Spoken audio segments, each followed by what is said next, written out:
Welcome back to State of the Union, and happy Sunday to you. We're joined now by the House Republican Leader John Boehner. Mr. Leader, welcome to State of the Union. John, nice to be with you. Let's start where we left off with Peter Orszag. He says health care reform will be deficit neutral, so they can do it this year, even if the economy continues to perform worse than they had anticipated. Well, let's underline what he said, deficit neutral. In order to put their government-run health care plan together, they've got to raise tax in their budget, already $634 billion over the next 10 years, and that's only about half of what is expected to cost. Listen, the American people want affordable access to high-quality health insurance, and there's no disagreement between Republicans and Democrats on trying to achieve that goal. That's why this week, Republican leaders sent to the president a letter outlining our goals to fix the health care system and reaching out to him to try to find some bipartisan way to achieve this. But scrapping our current system and putting together this big government option, I don't think is the answer. I think that what we can do is go in and look at those who don't have access to high-quality, affordable health insurance, find ways of getting them insurance in the private sector, and I think that we can improve the system for all Americans. When we went through this debate early in the Clinton years, you had some help on the outside. Republicans did when they opposed the Clinton plan. You had help from the insurers, from the hospitals. Many of those same organizations that spent the money, ran the Harry and Louise ads, were standing behind President Obama in the White House this week. You don't have them and the money to help you. You have fewer votes in the House because of the election last November. Do you feel like you're going into this health care battle with fewer weapons than you had in the last health care battle? Well, some in the health industry have adopted the hang me last strategy. And I think as the details become more apparent hang me last about this plan, they're going to be going, whoa, whoa, whoa. I really didn't want to be standing there. The American people don't want their care rationed. They don't want the government deciding what are the appropriate procedures. Frankly, we think doctors and patients can make these decisions on their own. Let's go in and tinker with the current system, make sure it works better. We've got the greatest healthcare delivery system in the world. Why do we want to jeopardize that with some big government-run healthcare option? But do you have any reason to believe your views will be taken into account by this president or by the House leadership? Let's just stay on your side of the Capitol right now, based on what you have seen so far in the other debates and in the early days of the healthcare debate. Well, so far there's been absolutely no reaching out. The president asked for our ideas on the stimulus. We gave them to him. They were promptly ignored. But as I'm fond of telling my colleagues, never, ever give up. I'm never going to give up on trying to find common ground with the president. We found common ground on his Iraq strategy, on his Afghanistan strategy, and frankly, his decision this week to make sure that those detainee photos were not released. There are places where we have common ground, and there can be more. Well, let's talk about that a little bit. The supplemental, the emergency spending bill, essentially to fund Iraq and Afghanistan, was on the floor, and 51 Democrats voted against it. They have a pretty big majority right now, so they can afford that. But Republicans were pretty much in sync for this. 51 Democrats voted against the president's money. You mentioned the photo release. The left is mad at him about Iraq, about Afghanistan, about now keeping the military commissions. What's your sense on the foreign policy issues of what's happening in the party? Well, I think on foreign policy with regard to our soldiers and our effort to defeat the terrorists, there is a lot of common ground. I've got concerns about the idea of sitting down and negotiating or having a conversation with the Iranians who have all but vowed to wipe Israel off the face of the earth, have said the most anti-American things in the world. Sitting down and talking to them, frankly, I think is a sign of weakness. But the president has a tough job to do.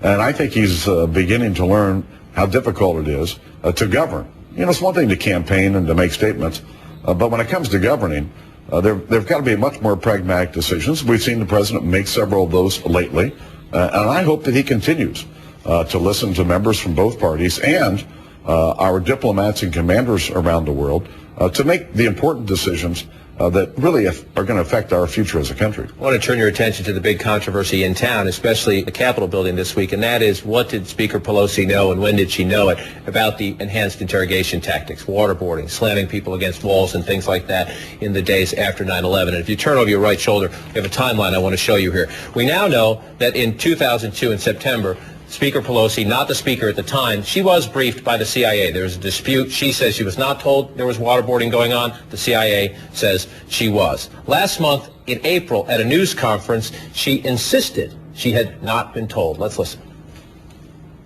We were not, I repeat, not told that waterboarding or any of these other enhanced interrogation methods were used.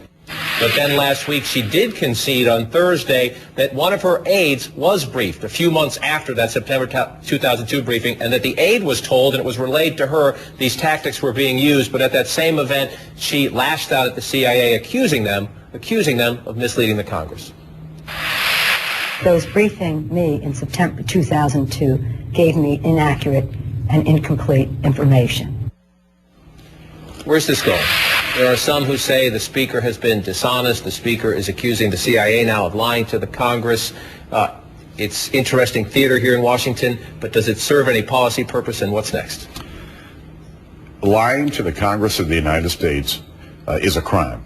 And if the Speaker is accusing the CIA and other intelligence officials of lying or misleading the Congress, then she should come forward with evidence and turn that over to the Justice Department so they be prosecuted. And if that's not the case, I think she ought to apologize to our intelligence professionals around the world. You have to understand, John, we treat prisoners, detainees, prisoners of war, better than any country in the world. And our intelligence professionals have done a marvelous job in doing their job, keeping Americans safe. And when you think about the fact that we lost 3,000 of our citizens on September 11th, we've lost nearly 5,000 of our soldiers in Iraq and Afghanistan fighting for our safety and security here in America. All of this information that helps our soldiers, that helps our border security people, all comes from our intelligence professionals around the world. And instead of criticizing them, instead of accusing them of lying, we ought to be patting them on the back and telling them, job well done. Well, you have in the past questioned some information you've received from the CIA, including on this network in the past. I want you to listen.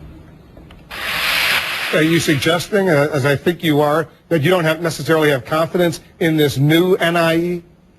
Well, either I don't have confidence in what they told me several months ago, or I don't have confidence in what they're telling me today. John, we're comparing apples and oranges here. What was referred to as a national intelligence estimate with regard to Iran, which was very contradictory from a lot of other information that I was presented with. And frankly, raising questions about that was the right thing to do.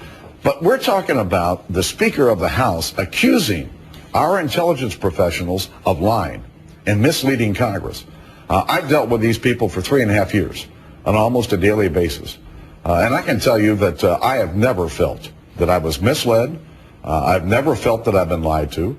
Frankly, when they come in and present their information, it's thorough, it's complete. They want to answer questions. And there's always an opportunity to object. And if there was something that was happening, called for by the president that I objected to, the opportunity is there to do so. And Speaker Pelosi has, at times, objected to activities that were approved by the president. Those activities were changed as a result of her objection. In the intelligence environment. In the intelligence environment. I want you to listen to something your friend and the former House Speaker Newt Gingrich said about this controversy and what he thinks should happen. I think she has lied to the House, and I think that the House has an absolute obligation to open an inquiry, and I hope there will be a resolution to investigate her, and I think this is a big deal. I don't think the Speaker of the House can lie to the country on national security matters. Has she lied to the House? Has she lied to the country? And should there be an inquiry? I think I've outlined what I would describe as a different approach. That if, in fact, she believes she was lied to, that is against the law. She ought to make that information public and turn it over to the Justice Department so they can prosecute these people. But do you think she has lied? But if she does not produce this and she changes her mind, well, then she ought to apologize. That would be the appropriate course of action. Just apologize. You don't see an inquiry happening. You don't have the votes, but you wouldn't push for one? I think that she ought to either present the evidence or apologize. One or the other. Much more to discuss with the House Republican Leader John Boehner when we come back. Dick Cheney's role in the GOP's future and the president's bonding moment with our guest. More with the House Republican Leader John Boehner in just a minute. We're back with the minority leader in the House, Republican Congressman John Boehner. I want to move on to a political discussion, where the Republican Party goes from here. But first, we were just talking about this controversy over Speaker Pelosi, what she knew, when she knew it. She says, in part, that you guys keep raising this to distract to distract from the Bush interrogation tactics, which some say could have been unlawful, and to just distract from the broader Obama agenda? Well, we're not bringing this issue up. She's the one that continues to bring the controversy to new levels by talking about it in ways that raise more questions than answers. I've had concerns about the release of these interrogation memos, the fact that they've closed Gitmo without having a plan with what to do with these terrorists. The bigger question is, what is the administration's overarching strategy to confront the terrorist threat that we have and to keep Americans safe? And some of these decisions that the president has been made early on were rather contradictory to what I believed was needed to keep America safe. Over the last couple of weeks, he's been more pragmatic about some of these decisions. But this controversy over the Speaker was caused by her and continues to be escalated by none other than Speaker Pelosi. All right, let's move on to the Republican Party. In 1995, there were 230 Republicans in the House from 44 states. There are now 178 Republicans from 40 states. And as the debate over where the party goes forward plays out, your colleague, your deputy in the House leadership, Eric Cantor, took the lead in forming this new group, the National Council for a New America. They want to have town hall meetings around the country. You signed on to the letter creating that. A number of prominent Republican governors have signed on. Rush Limbaugh doesn't like it. Let's listen. What we're trying to do here today is kick off a series of town hall forums so that we can get back to listening to the people. We do not need a listening tour. We need a teaching tour. That is what the Republican Party or slash the conservative movement needs to focus on. Listening tour ain't it. Who's right, Rush or Eric Cantor? Listen, all the wisdom in America isn't found here in Washington, D.C. And I think you're not picking there. The fact is that there's nothing wrong with going out and listening to the American people, sharing our principles, trying to find ways to address the concerns of the American people, but address those concerns with solutions that are built on Republican principles. And so I think this dialogue is important. We've got a long way to come back. We've been through 2 disastrous election cycles. And so the idea of working on new solutions, I made it clear on the opening day when I gave Speaker Pelosi the gavel that we wouldn't just be the party of no, that if we found ourselves in a position where we had to disagree with our new president or we had to disagree with our Democrat colleagues in the House, that it was our obligation to come forward with what we thought was a better solution. And so we had a better solution on the stimulus. We've had a better solution on the budget. We're going to have a better solution this week on health care. But the American people increasingly hear from Rush Limbaugh, Newt Gingrich, you heard him a bit earlier in the show. He's very active in the current debates, and Dick Cheney. Is that helpful or hurtful to you as you try to help the Republican Party come back? Listen, I've got my job to do. Dick Cheney's a private citizen entitled to his opinion. Would you rather he not speak so publicly? Big member in our party, and frankly, having these voices out there, it doesn't hurt us, it helps us. If we're going to show the American people that we've got a better way forward, having a chorus of voices out there, I think is helpful to our effort. Let me give you a flashback to 1994, a class photo on the steps of the Congress. The contract with America was what Republicans decided at that standpoint. All of your candidates, most of them came to Washington. Big contract here. If you elect us, this is what we will do. Do you need to do this again this time, or do you want a different approach? I think over the next 18 months, the American people will see what our better solutions are. They'll know what we've stood and fought against. How we present that agenda is still up for debate. But there are a lot of people around America who think something like the contract would be an appropriate way of marketing that. Are you one of them? As the leader, I'm listening to all of these voices. We'll make that decision, a year from now. Make that decision a year from now. Last weekend here in Washington was the annual White House Correspondents' Dinner. It was the president's debut as a comedian as well as a president here in town. He gave a speech in which he mostly poked fun at his own administration, but here you had the nation's first African-American standing up at the dais. You are a guy who, even in the winter, seems to find a way to somehow keep his tan. And as you know, it's been a joke from your friends and colleagues as well, and the president decided to make it one. Let's listen. In the next 100 days, our bipartisan outreach will be so successful that even John Boehner will consider becoming a Democrat. After all, we have a lot in common.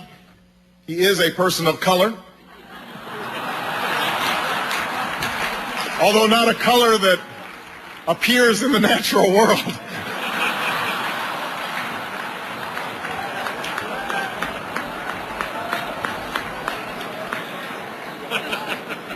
What's up, John?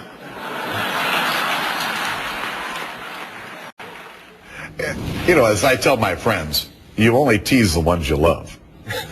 And, you know, if the president wants to go out and take a walk with me, as I do every day, or I walked 18 holes yesterday. Last weekend I was in Ohio, cutting my grass, trimming my beds. You know, I enjoy being outside, but I'd rather be heckled than ignored. All righty. The House Republican Leader John Boehner, thanks for coming in this morning. And as we just heard, Republicans who oppose most of the president's domestic initiatives